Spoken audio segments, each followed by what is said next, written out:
Hi guys, welcome back to Shruti's Art Studio. The painting I've chosen for today's tutorial is a red scenery, as you can see. And I chose this painting to show you basically because it involves a lot of techniques and basically a lot of different types of blending I can show you with this one. So, and I have used acrylic medium for almost the entire painting, acrylic medium and mainly blenders. So without much further delay, let's get started. So here is my canvas. I have selected, first let me tell you the software I'm using. I'm using Corel Painter 2020 and I am using a normal basic canvas which is 1920 by 1080 pixels. And I am starting with acrylic gel wash. This is the place you can select the brushes from the top, and I have taken acrylic gel wash, and as you can see in the color and layers, I have chosen a gray shade. So I am basically making a horizon line first, and now I am going to just start streaking a light gray color. I am using a graphic tablet, so I am painting on the tablet and it's getting reflected on the system. And what I am going to do now is I'm going to basically make a series of diagonal lines and then I'm going to blend them.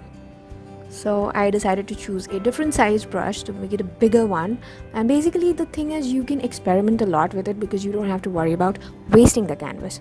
So initially I went for a while with experimentations until I found what I was looking for and what was doing really good for my painting. So here I am just basically experimenting. And once you're done with the background layering, with the background streaking of the color, you can have a dark, light, mix of both, whichever way you want, because eventually you're going to blend it and give it a stormy kind of look, which happens on a rainy day. So now I am going from acrylics to blenders. Click on blenders and then select a diffuse blur blender because I'm going to diffuse all of these. So what happens in blending is that blending basically pixelizes them. So as you can see, it distributes the pixels uniformly. So if you want to blend it, if you want to have a slight blending, you use a unidirectional, you blend it unidirectionally like the way I am doing it right now. So I will be blending the entire sky, giving it a slight stormy look. As you can see, it looks so much better than only streaks and lines.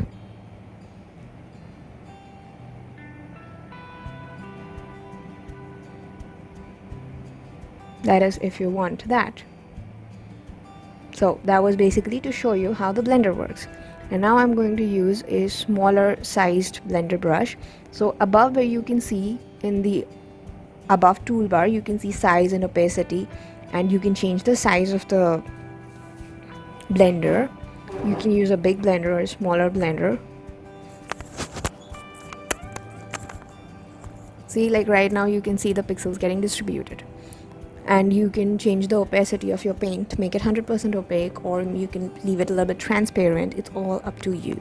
As you can see, I'm using a smaller sized blender.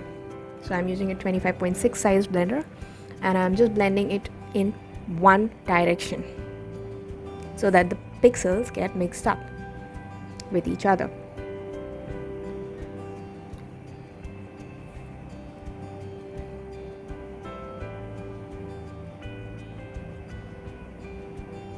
Because I'm trying to bring you everything that I have done on this painting, it's going to be a little long, but if you really want to learn digital painting, you should follow me step by step.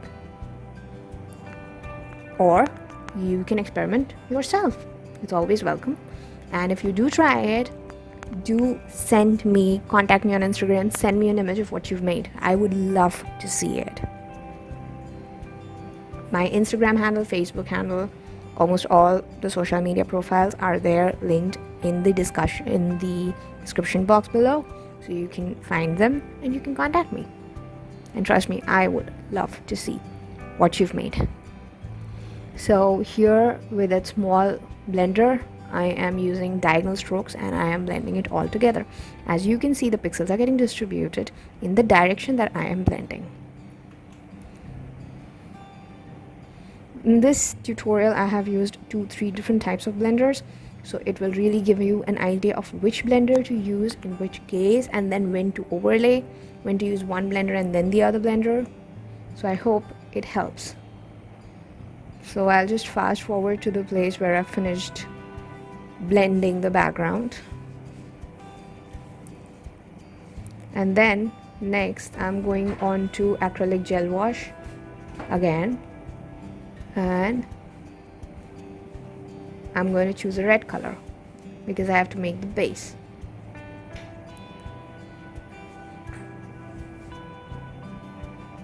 And because I will be making drawing lines, so I chose opaque acrylic because I want to divide the horizon line and the path where the road is and where the trees are going to be.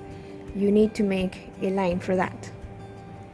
So yeah, here I got stuck in making a straight line, so it took me a couple of attempts to get it right. And now I'm drawing the horizon line.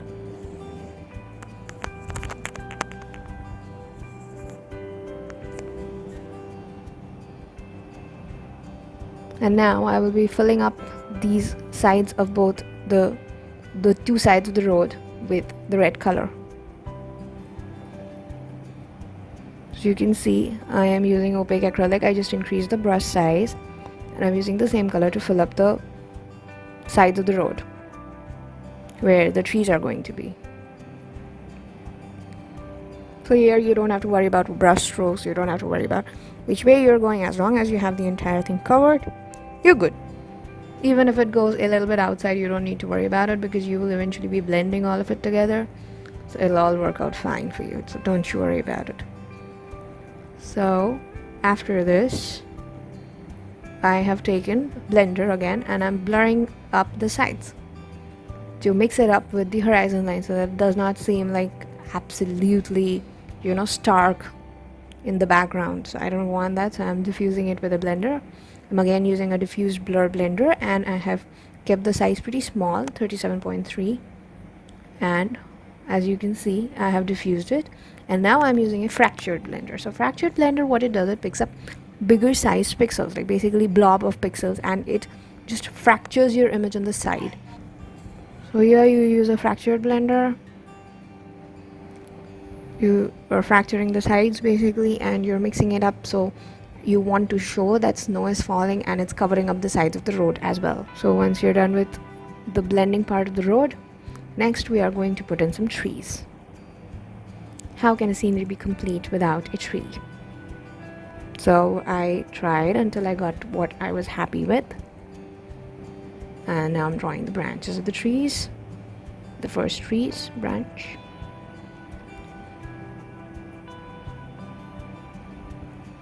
then I'm putting in a couple more of trees.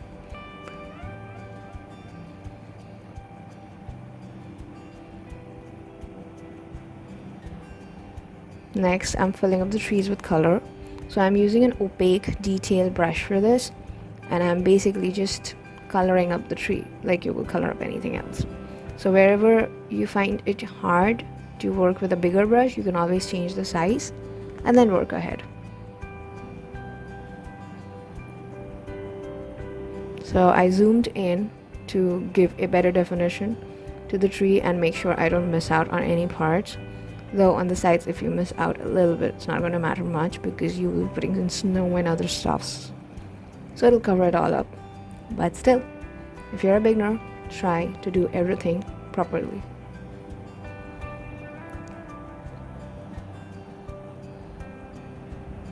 The background trees I'm using a slightly darker color, and then the trees which are furthermore in the background, I am using an even darker shade of black, gray, brownish gray. I'm taking it towards gray more and more. It's in the background because what's in the background, the colors look darker, and what's in the foreground, those colors generally tend to seem lighter.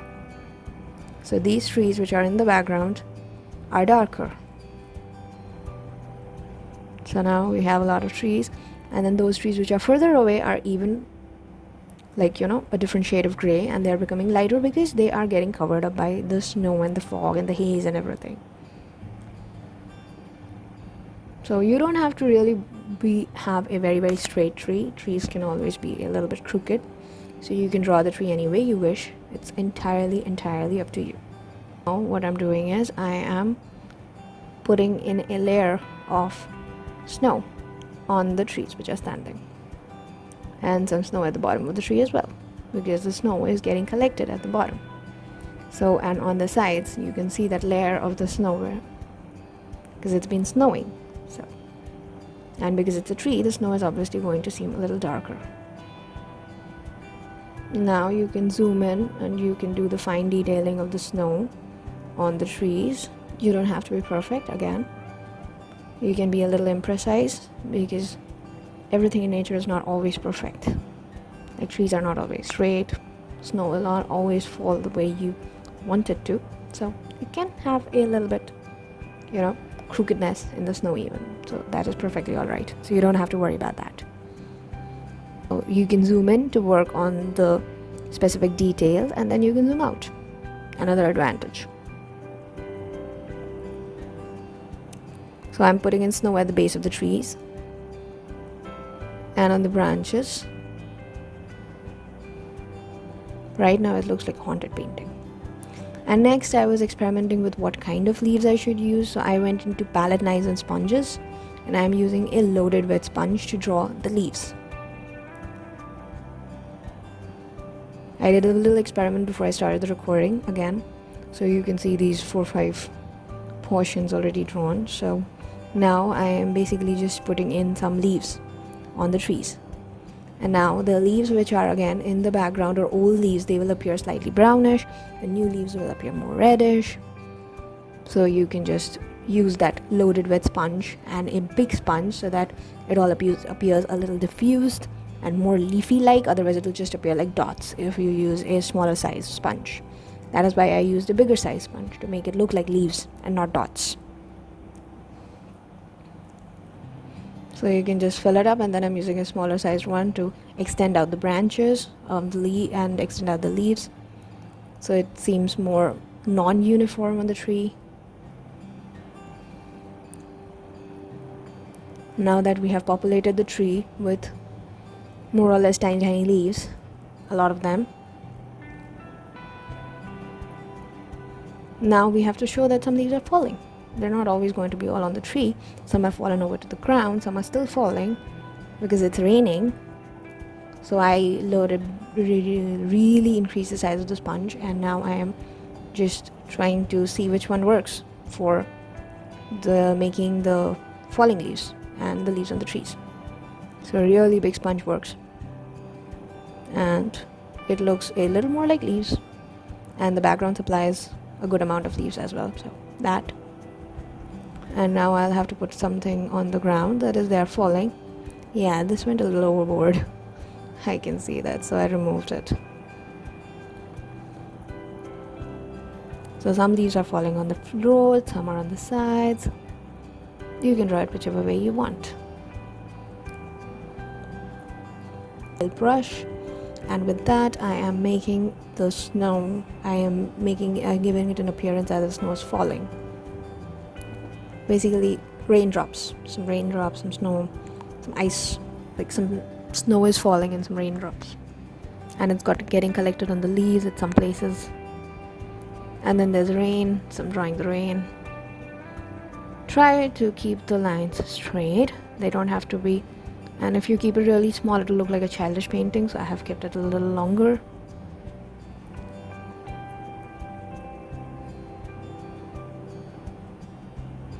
And then I picked up a loaded wet sponge and I went on with white to show that the snow has collected on the ground and at the base of the trees. I just reduced the size of the sponge and covered the bases of the trees. At least the front trees, you have to show that there is snow collecting at the base. And then I used a larger size of the loaded wet sponge to show that snow has collected on the ground as well. There are leaves and there's snow on the ground.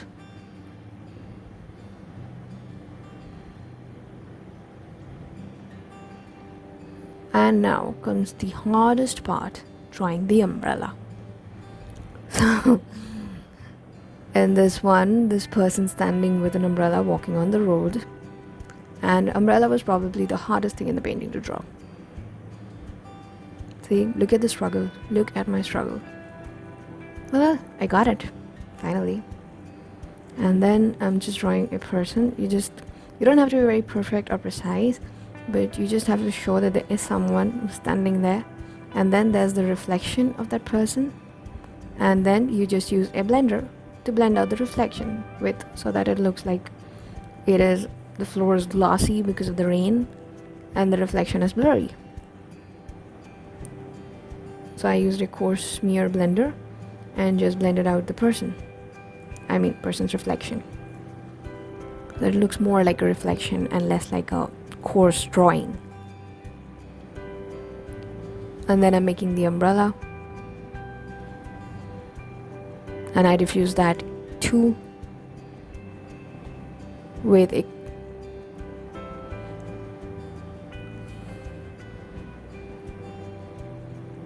and then I'm just putting in some lines, black lines, because nothing, as I said, is perfect.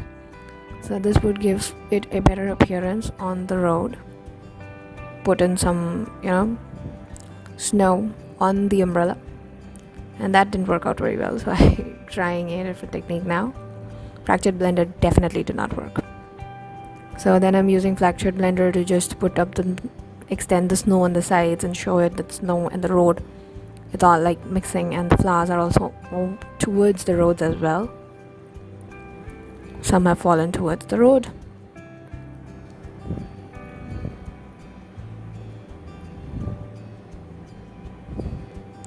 Now I'm just doing in some detailing, so it's just like trying to make the painting as good as possible. A little bit here, a little bit there, and all. And now I'm using a loaded wet sponge, and I've reduced the size to show the snow accumulating, or the raindrops, you can say. Hailstorm, I don't know. Well, I'm just trying to show some snow accumulating on the umbrella.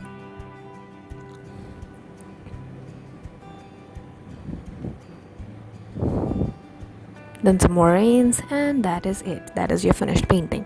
So I hope you enjoyed. If you did, please don't forget to hit the like button, the subscribe button, and if you try this out, send it to me. Send me a pic on one of my social media profiles. I would simply love to see it. Thank you so much for tuning in, and see you in the next video. Bye bye.